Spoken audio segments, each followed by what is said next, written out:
자, 조금 직전에 했던 제가 얘기했던 것을 저는 실행하는 사람이에요. 그러니까 들을 사람 잘 들어주시고 휴식할 사람 휴식하세요.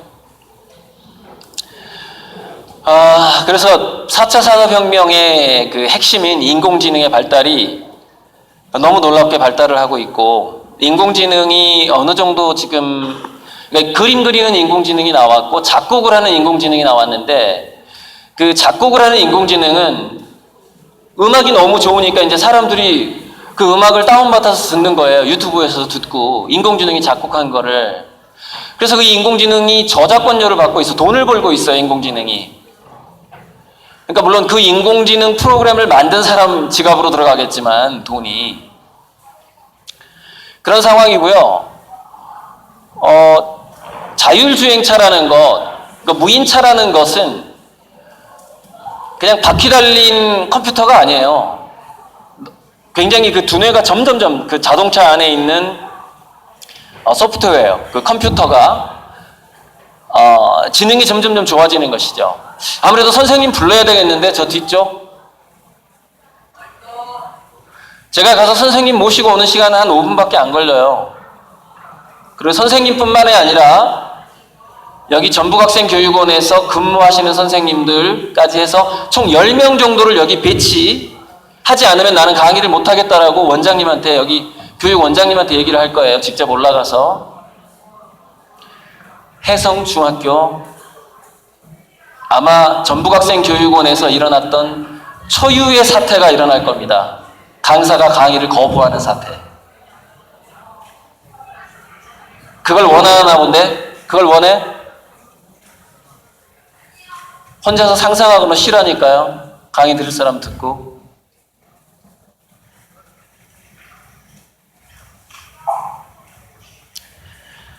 자, 그래서 이런 거예요. 여러분 때부터, 중학교 2학년 때부터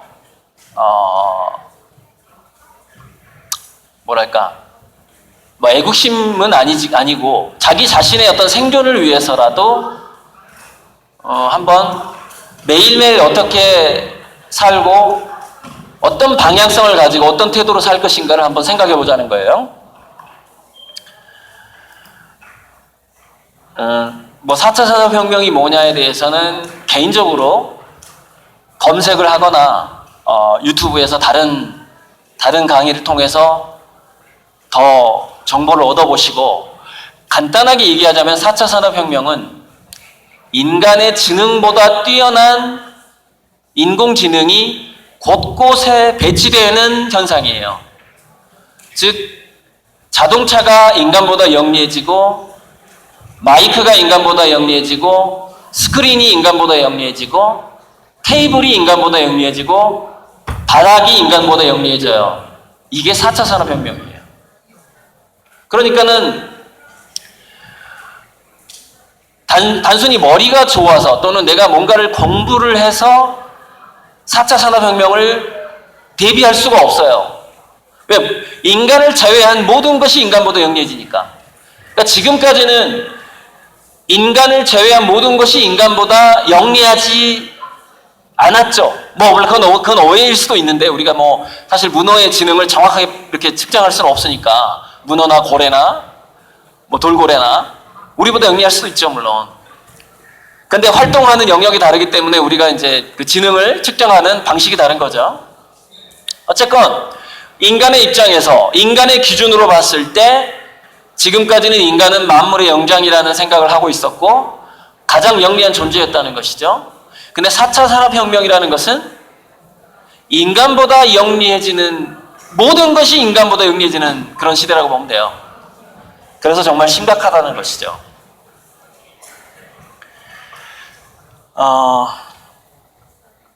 그래서 이렇게 뭐 감각, 인간의 감각보다 사물이 더 뛰어나고 뭐 그런 상황이죠.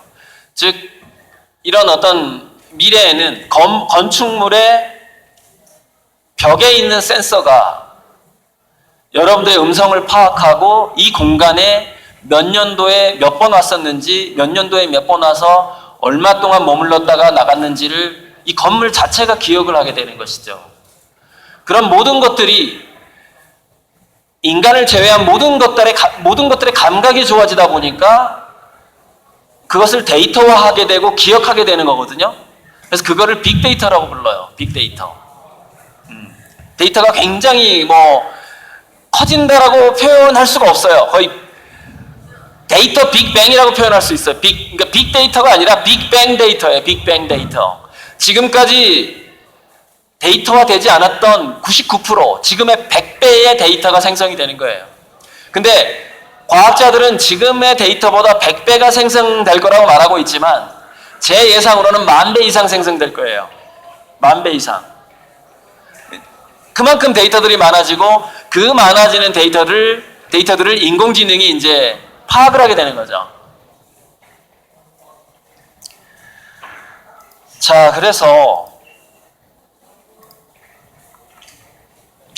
뭐냐면은 끊임없이 인간의 일자리가 사라지거나 변하거나 하는 것을 여러분들이 1년, 1년 나이 먹을 때마다 중3, 고1, 고2, 고3 될 때마다 아니 벌써 저 직업이 저렇게 없어졌단 말이야 라는 걸 계속 보게 될 거예요. 그리고서 여러분들이 대학생이 될 무렵에는 청년들이 공무원조차 줄어들어가지고 지금 현재 실질적인 청년 실업률이 한 35% 정도 되거든요. 그러니까 3명 중에 1명이 실업자예요. 여러분들 선배들이.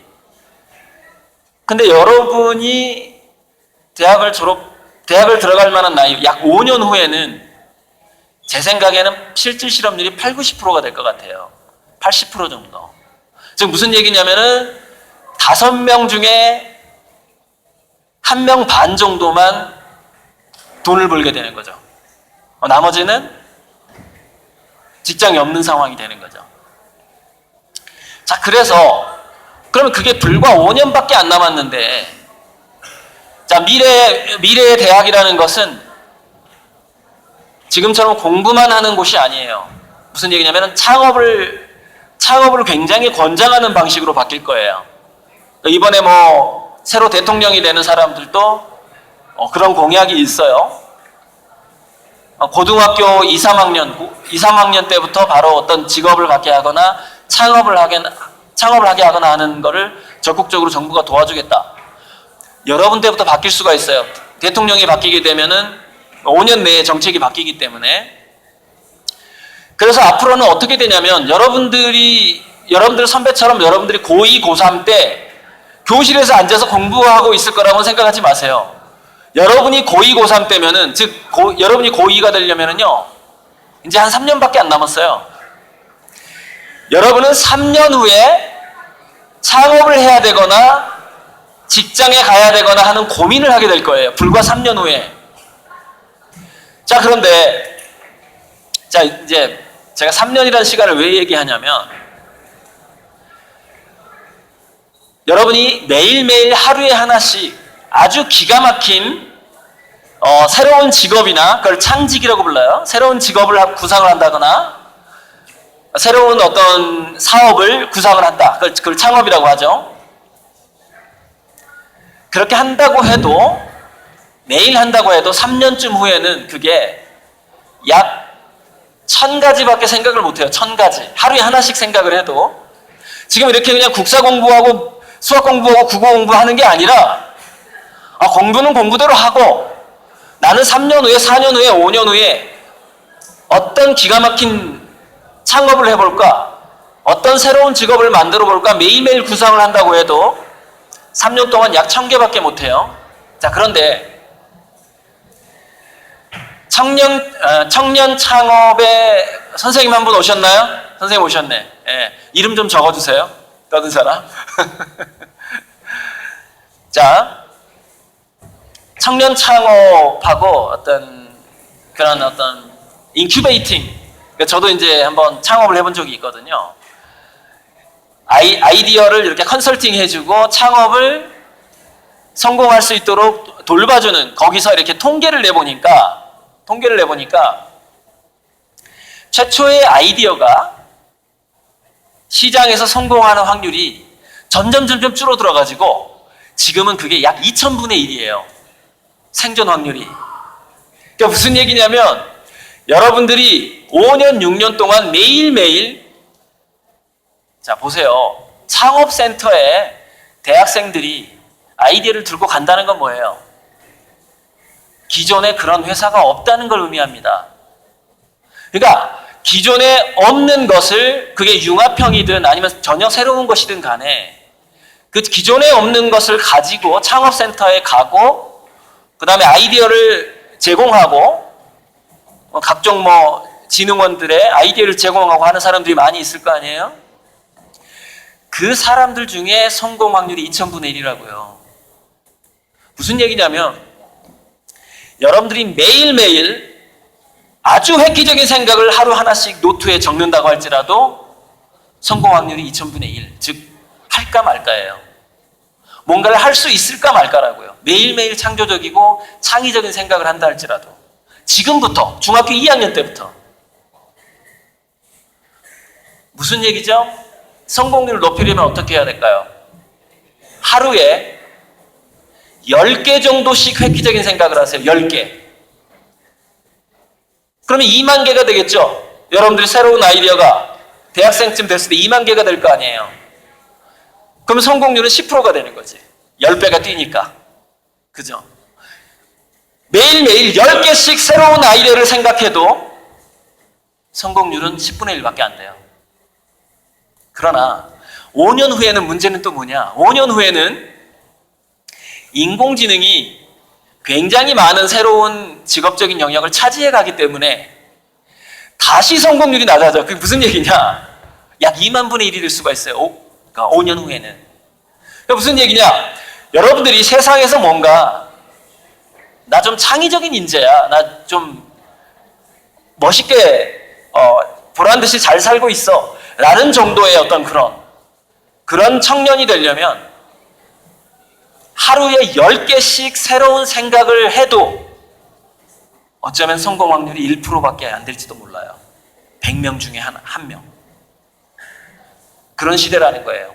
중학교 2학년이라고 해서 어린 나이가 아니에요, 여러분. 여러분이 지금부터 계속해서 새로운 아이디어를 생각해야만 하는 그런 때예요. 그런데 만약에 새로운 아이디어가 나는 생각이 안 나는 체질이다. 물론 여러분 새로운 생각을 창조적인 생각을 한다는 것은 일단 독서를 많이 해야 되는 거예요. 독서를 많이 하고 저 같은 선배들의 강의도 많이 듣고 유튜브를 통해서 들으면 되니까. 요즘에 공짜잖아요. 예전에 전 유튜브 없을 때 대학교 때 강의 들으러 정말 많이 다녔어요. 다른 학교 막 왔다 갔다 하면서 차비가 많이 들었죠. 때로는 입장료가 많았었어요. 입장료가 보통 한 2만 원, 3만 원 이랬었죠. 근데 지금은요. 지금 예를 들어서 하버드 대학교나 MIT나 이런 데에서 대학원생들을 대상으로 해서 세미나도 하고 토론도 하고 또는 전 세계적인 석학들이 5명, 6명 모여서 서로 대화를 하는 그런 영상들이 인터넷에 다 올라가 있어요. 다 공짜로 볼 수 있어. 인터넷 비용을 여러분들이 돈 벌어서 내는 사람도 있겠지만 보통 부모님이 내주잖아요. 그 다음에 요즘엔 공짜 와이파이도 많아. 어디 가나. 즉 무슨 얘기냐면은 새로운 아이디어를 여러분들이 더 많이 떠올려야 되고 성공 확률도 굉장히 낮아졌지만 그만큼 여러분들이 새로운 아이디어의 재료를 구하는 비용이 싸진 거예요. 짧은 시간에 굉장히 많은 이야기를 들을 수가 있는 거죠. 그래서 여러분들이 아주 창의적인 두뇌로 태어나지 않았다 할지라도 몰두해서 굉장히 많은 시간을 여러분들 스스로 자기 자신을 개발시키면 하루에 10개가 아니라 하루에 15개, 하루에 20개 정도씩 새로운 생각들을 하는 언젠가는 그런 두뇌가 된다는 것이죠.